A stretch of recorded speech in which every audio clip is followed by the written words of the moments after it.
In this video, I would like to let all the teachers know how the lesson plan for the spaced learning be created. Lesson plan creation is in the crafting of the teacher's content implementation in the classroom. Hi, I am Dr. Padmavati Tungaturthi. I am from Teachconnect. Many a times when I go for this mentoring sessions for teachers and principals, I have observed the teachers are neglecting the concept of lesson plan. Specifically, lesson plan has to be written for every topic which the teacher is going to deliver the content. For example, say if this is the third video for the spaced learning, how are you going to create a lesson plan for this spaced learning? For the convenience of everybody, let me make you understand the lesson plan for photosynthesis for grade 6, which is a very easy topic wherein every teacher will be able to understand how to write this lesson plan. Therefore, if first, like everybody else, like any other lesson plan, we should always start a lesson plan with the learning objectives. What are the learning objectives which you are going to deliver in the classroom for the 35 to 40 minutes for today? Every minute counts. That's how the learning outcomes, say for example, there are 3 different learning outcomes which we have given in this specified learning outcome segment, wherein learning outcome 1, a small break, learning outcome 2, a small break, and you can have a learning outcome 3. It is not necessary for that the pedagogy for the learning outcome 1 should be the same as the pedagogy for learning outcome 2 and for learning outcome 3. The specified learning outcomes can have 3 different pedagogies based on the student's interest. Here, that's where the Howard Gardner's concept of theory of multiple intelligences comes into picture. For example, in the first section or the first content activity, if you are talking about the concept and the key components of photosynthesis, you can give the students a small break for about 5 minutes, right?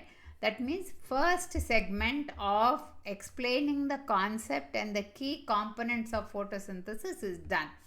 Now for the second process or the second activity, what you're going to do for the learning outcome, you need to give a small break, like give them a mindful activity, mindfulness, meditation, calming down, talking to them in an unconnected way. Then you go to deep diving into the process. Switching over to the section 2 must be easy.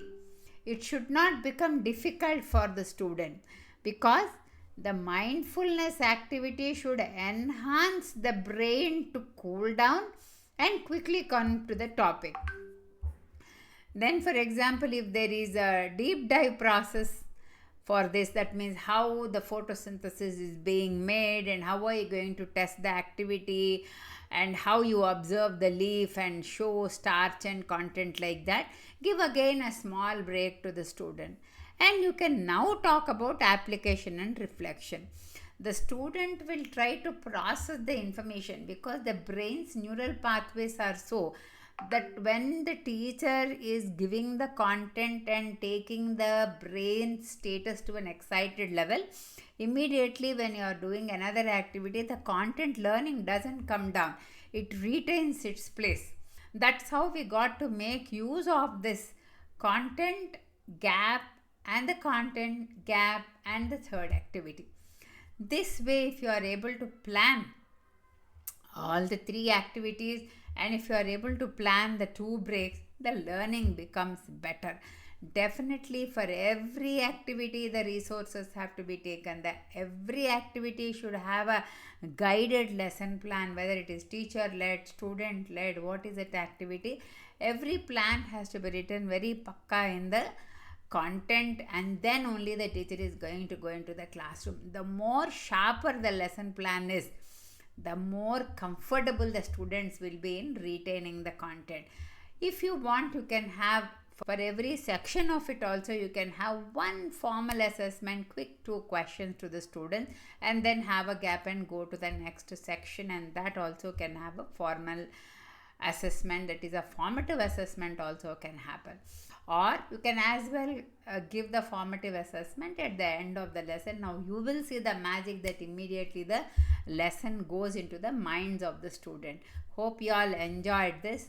Please watch this video again and again. Show this to the teachers during your meeting and let them prepare a notes and at least one lesson plan during this, because this is as good as a professional development session for the teachers to see that their brains go to the next level of understanding how to write a lesson plan. Thanks for watching. Wait for my 4th video in this series to let you know and unveil the magic in my 4th video. Thank you.